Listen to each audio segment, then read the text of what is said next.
Kamoro mora maintie jarama Lolo TV en kine makare ma indien cheno mar Kuku mar Wach mikelo ne kine ka kinde koran Jeff Lombaka waloso weche mopogore odiochieng' ma kawuono ni gi mondo warangi wadwarango chung mar kanisa mise mar kanisa bende pod nitie koso chung mar kanisa chalo nade weche go kuma kedo kod mibadhi ka achiel kod weche mag riwo jo Kenya kata kelo jo Kenya kanyakla bende kanisa kinde ka kinde nyiso wa yo monego bende walo eka piny mar Kenya nitiere kod tungni koni kod kocha nitiere kod Bshp kaini ubro wacho nyinge no wuon ka achiel kod kanyoro mabende ochung'ne kapok wachako twak wachalo kamar waki studio Bshp erokamano mos oganda wa maneno Lolo TV mos duto ni kwara ng'ombe jwang ni mrembe ibiro yango ne gi nyingi an David Kodia an Anglican Bishop Mabondo arwaki studio erokamano erokamano inya kuom ka thuolo mari mar chopo Bishop David Kodia mar Anglican Church manero mar Bondo erokamano inya obro chako ni tinyiswa ni to un kaka jotelo go mag kanisa kaka sani uneno ka piny mar Kenya chiedho nade piny mar Kenya mokwongo en piny maber en piny maber ma ka in jogo ma ose wuotho kuonde mang'eny kaka wasewuotho ni ok inyal regret bedo ja Kenya pod Kenya ma di compound duogi to chandruok mwasebedo go e Kenya ka en telo ma ok ber en telo ma nigi wuoro e iye ma en telo man gi ukabila mathoth en gi telo man gi miriambo mang'eny en telo ma ok dikaw geno ni iketo kuome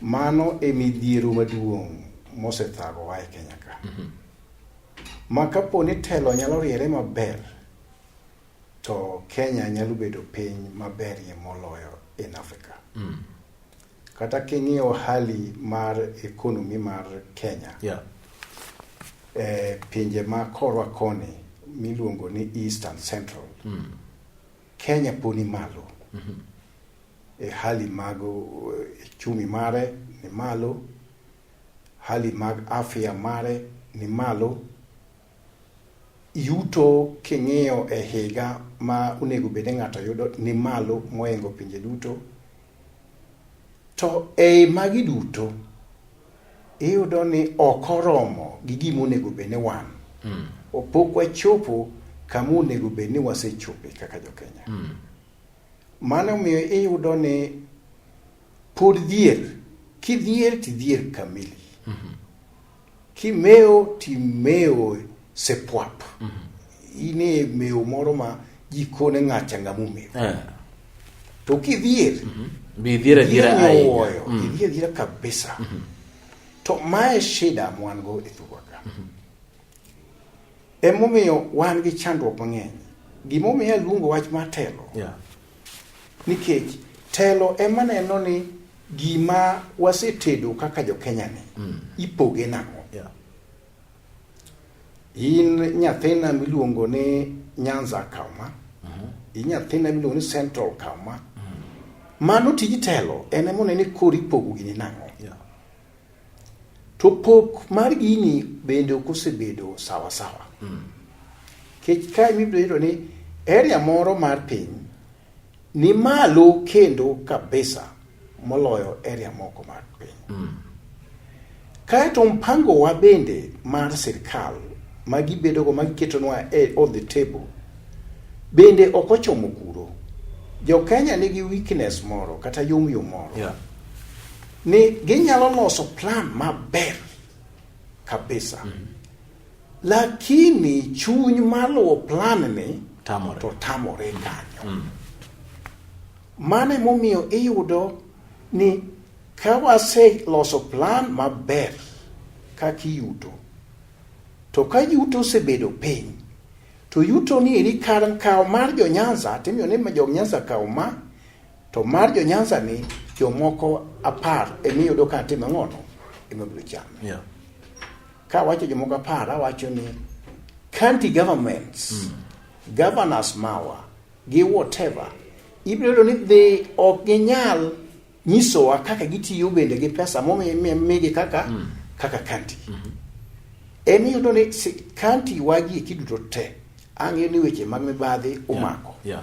Kiny gavana wa makama Kisumu kae nyoche ka en gi lweny gi jok ma wacho weche mag mibadhi e ofise ka. Moko oriembo koni to moko oriembo koni. Onyalo bedo ng'at achiel to jomoluore joma dhogi mit mohero chiemo mane giseyieng to pod gidwa ni giyieng. Koro gichal gi miluongo ni adel. Yieng kadel. Winjo ni yieng kadel. Mano e shida mwango. Ni telo ok nyal ketonwa yore minyalo tieko mibadhi. Sane maneno gimoro anene Simba ka sane. Ni polise moko malo kae mamboleo. Omako bila. Obila de mako bila wade. Ni obila ni eri gin gichiema ahinya. Koro gichoko mwandu e nyamburko ma gimok margi ne. To ok mago kende. Magi mna joma tindo. Miro ni matatu kata boda ang'e kawo kuome gimoro mana matin. We magi. To be magi bende licha nikech kikawo siling 100 kuom boda. Ihinyo ng'ani. Nikech aparo ni kata boda people profit moro magi loso malich ahinya. Bende ang' iyudo ni onge. En ani oyudi gimoro, odhi omega ng'ono, odhi omega nyithindo chiemo, to moko be idwoko ne wuon apiko. Nikech ng'eny gi bende ok wuog weg. Ok gin wuon apiko. Idwoko ni weg apiko be omiyo gin.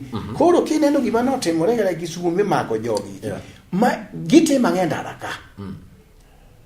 Ing'eni ma en gima bende asepenjo seche duto. Jogi tim mang'eny ndara ka.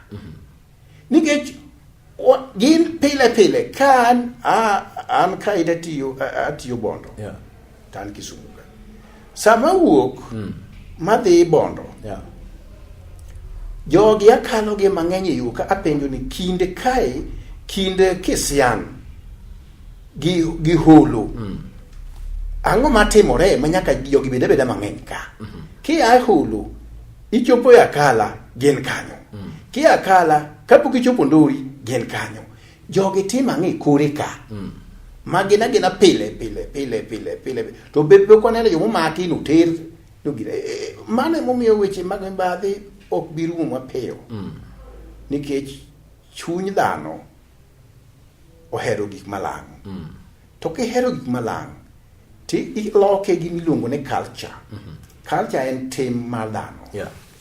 Koro kiseloke ni mae timo ma kaka wadak. Koro in ng'ato kake koro in iwuok ni bedwa dhi loko gimoro ti in a stranger. Koni ng'ano kachiel kodwa.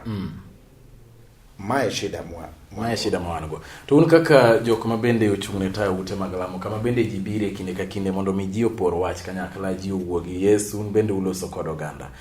Okang' mane ma ugoyo mondo mi ukonye sirikal mar Kenya kata ukonye sirikane mag wenge kedo kod mibadhi nieri? We anyisi Jeff.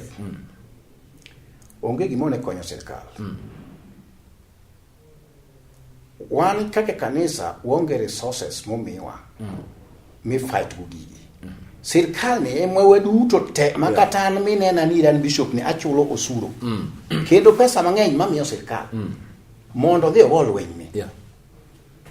Utiyo gi pesa na nade mondo ogol lweny. En ema en gi resources. Wan tijwa en yalo injili. To yalo injili mwayalo ne, wayale e yo moro ma wawachri ni ya. Yunyo Jeff, kiki kaw gimok mari.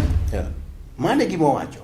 To kabichuni, ana se wacho na mane kiki kaw gimok tema ng'ono. Gimok mari. To in kaka Jeff, ibiro kaw. Sirkal ema koro koni no mera Jeff kaw gimok mari ateri ang'ono. Ateri. An kaka kanisa okabiteri. Kech mokwongo kata ka maki na tiri aonge the capacity manyalo ginene go case manyalo press go case mari mondo nyime. To wan gima watimo e yorwa matin kaka kanisa eni wayalo ji injili mondo giyud warruok mar chuny. Awacho ni gadiera ni mano is the top secret. Kiyudo kaka an an Bshp Kodia. Yeah. An ayudo warruok kana tin. I was still a very young man. Nan nyathi matin. To warruok manayudo no konya manyaka sani Jeff ok anyal kawo gimok mara. Be ok anyal gombo gimok mara. Nikech gimok mara no en mar ng'at machielo. Mano e kaka ne adongo.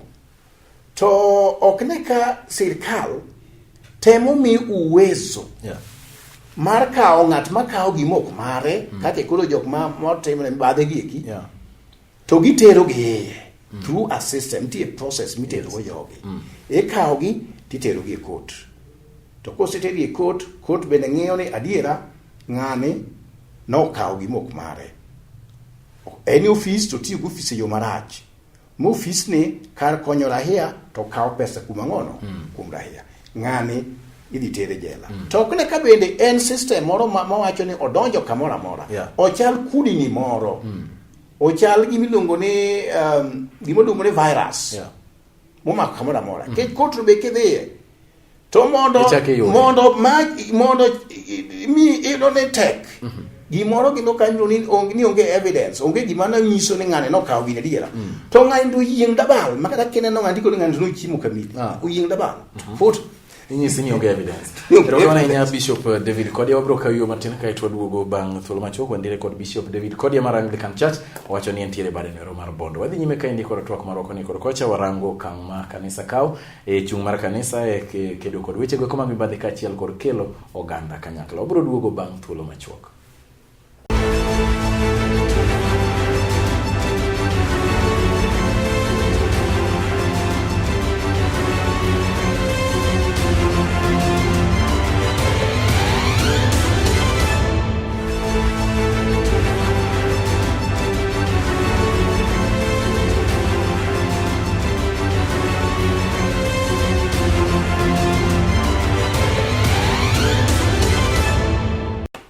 Kamara mara maintie jara maludu TV wacha kodwoge thuolo mar ariyo antire kaendi kod Bishop David Kodia mar Anglican Church e bare ne Roma Bonda chagarwa ki studio. Ero kamano. Pastor kane wadhi yuo kacha chane to nowa lose weche gi mar corruption. Nyiso ni to chung mar kanisa chalona de chino goya chande wasebedo kod weche mopogore kawuok e kanisa ni rika dhie kanisa chande kotenore kod weche gi mag jo siasa mabende samoro bire kanisa to gin bende gikelo mich margi ne Nyasaye ninjo ka chungo bedo mateka e nya kanisa mar kopere wacho ni oyo wanoko biye ne jo siasa mondo miyo biye kanisa kod omenda mathoth molo 50,000 kata ne mondo miyo bini to go siasa e kanisa.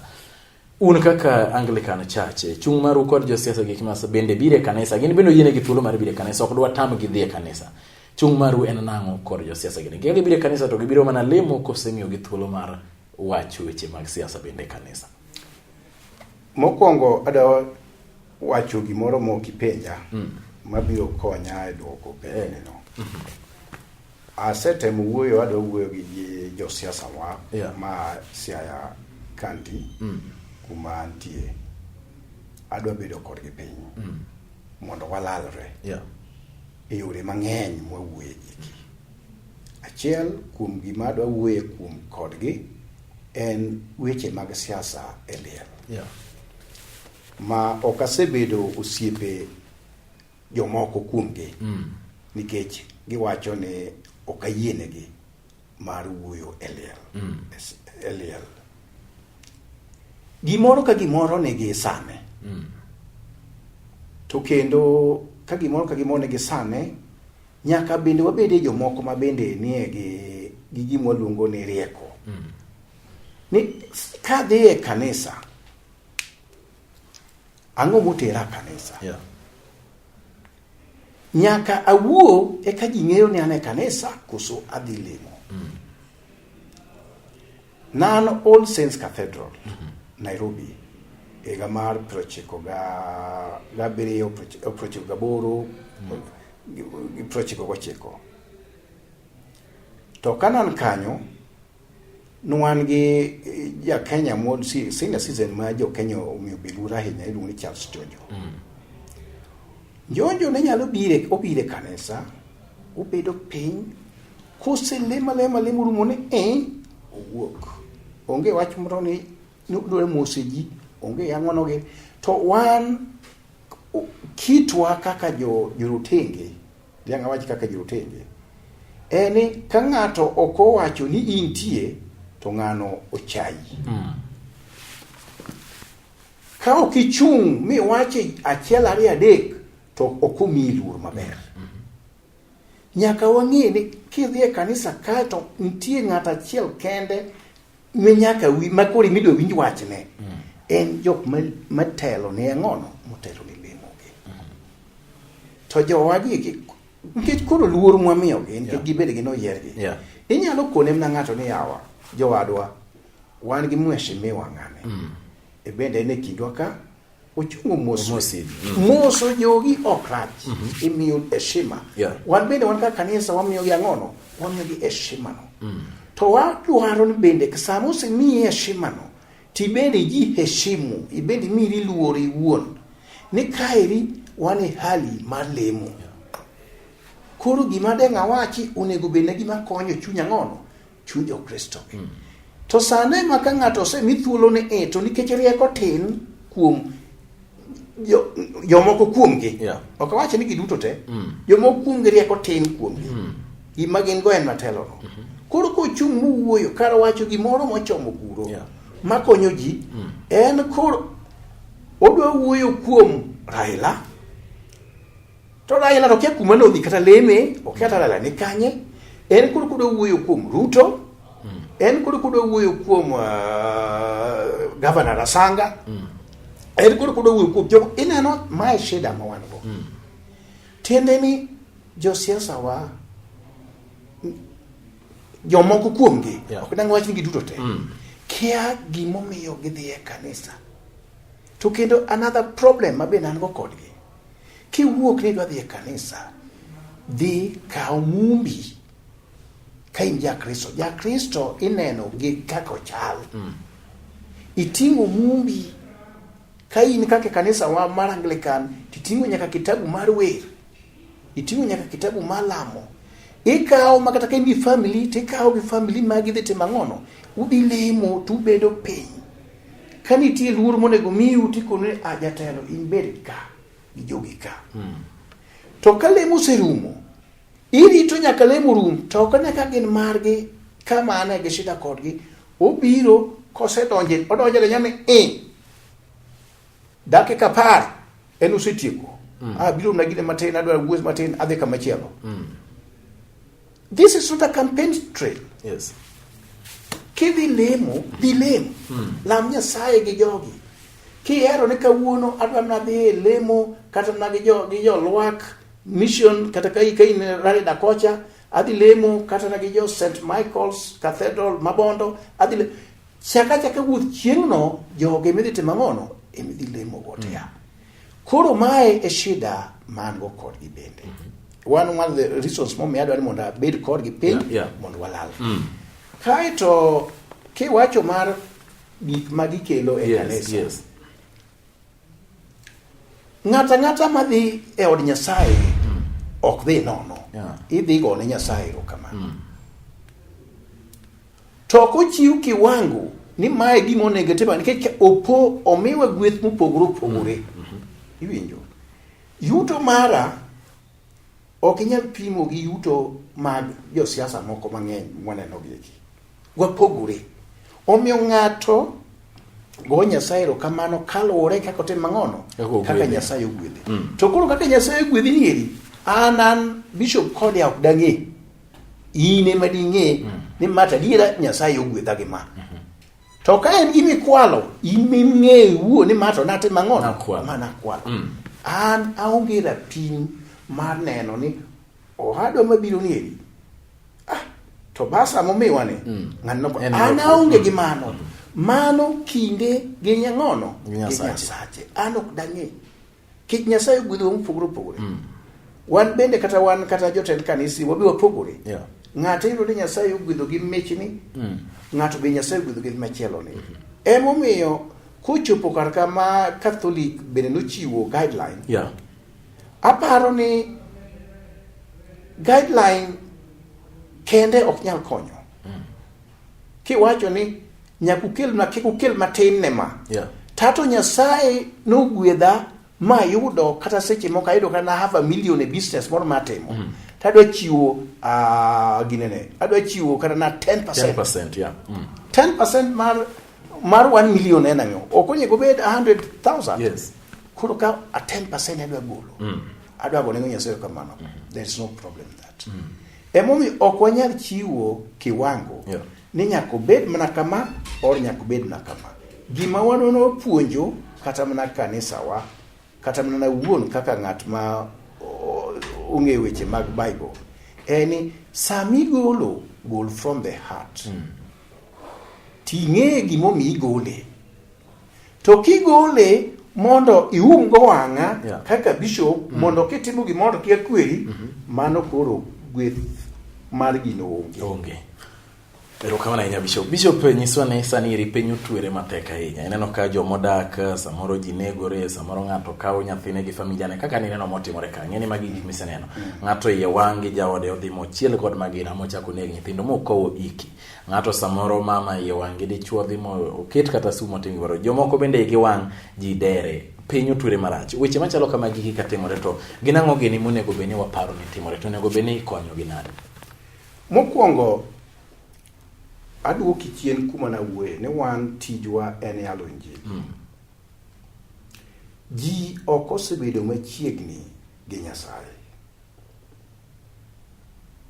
gimomiyo wacho kamano ji ok osebedo machiegni gi Nyasaye ka ichiegni machiegni gi Nyasaye nitie gik moko makoro itero kuom Nyasaye e lamo an gi chandruok gi jaodane ere kaka twakonyre udhi kata na ir pastor maru udhi kata na ir ng'at machielo mondo konyo ji osebedo joma selfish gin kendgi ka in gi chandruok idwa tho idwa tho kiwuoyi idwa tho kendi kend weche mag kendo osebedo matek e thurwa ka kendo ji were pile ji negore kende nikech wa personalize wakao kend ka gira mara ma dhako machiega magi familia oken wakorewe gi ng'ato yane mawuoye chon kata mana kindwa joluo dhako ko kendi en mar oganda ok ni mar oganda de ng'ato biro bedo kode en mar oganda ni ji duto are responsible ng'ato ka ng'ato kelo kony ma en go mondo ne ni kende ni otimo ng'ono uchung to tinde wakendre ma oganda wagolo oko en mara wuon relatives wagolo oko en mara wuon koro sama en mari wuone itho ka gi shida ng'ama konyi bote mang'ono onge nitie gik moko minyalo kony maber iwuok oko miwacho ni wadwa an gi shida morago ka an gi pek moraneno ka to in ni wuok na ni an ma counseling jo Africa kata wan wawegi pok appreciate wach moro nitie gimulo ne counseling wuoyo mag kony kaka ikonyo ng'ato man gi shida koro wan waonge gi joma ji nigi shida te ma ng'ama kony wadgi timo ng'ono onge koro ochakore e chuny ng'ato kaka ng'ato chiegni gi Nyasaye e kaka obiro neno ni ngima mar ng'ato important to gibiro dwaro yo moro ma ginyalo lalore go gimiluongo ni adwa nyisi secret moro maduong' manyalo konyo gi wan kaka jakristo en wach mar lemo lemo ji osekawo ka gima gimoro moko chomo kuro ji uguro lemo ng'ata kata ma jakristo ok lem gima inyalo yudo ka ji ohero leme maber en mar ka chiemo nitie ka onge chiemo to onge lemo ji dhi nindo dhawo gi jaodi kar loso gini kapok unindo inindo gi anga kiny idwa dhi e tich anga chapo nitie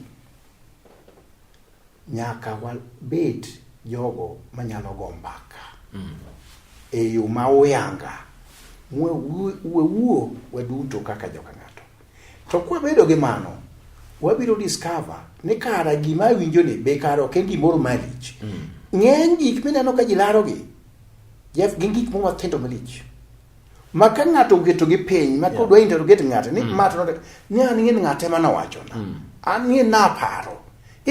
Para. Neno to kaneno para.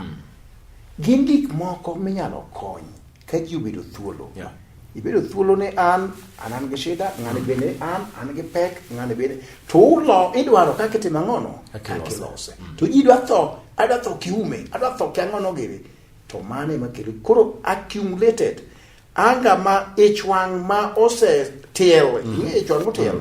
Otiele pile ka ilo umoro wuok te chake tiele ikane. Chieng' mo owuok oko. Ikoni ayie tho tatho gi ng'ato. Kaeto koro ene ni mokwongo mineno wang'i en ajaudi mwang'o ini. Ikliae. Yourself. Erokamano Bishop. Erokamano Bishop David Kodia mar Anglican Church. Ne oloso ka indi kod Bishop weche mopogore kanyo ero Lolwe TV sani. Erokamano Bishop kuom chopo e studio maro. Obro chako edo thuolo machielo, obro chako bedo kodi mondo wawinj ni to piny ochomo kure wachako rado kendo obro chako rado e station no bende mar radio ma Ndala FM mondo bwalosi weche machalo kamag mondo wane kaka wanyalo konyo ogandawa. Erokamano kuom chopo e studio. Erokamano nya. An kodi jafolo e cheno mar Kuku mar Wach ritu masana.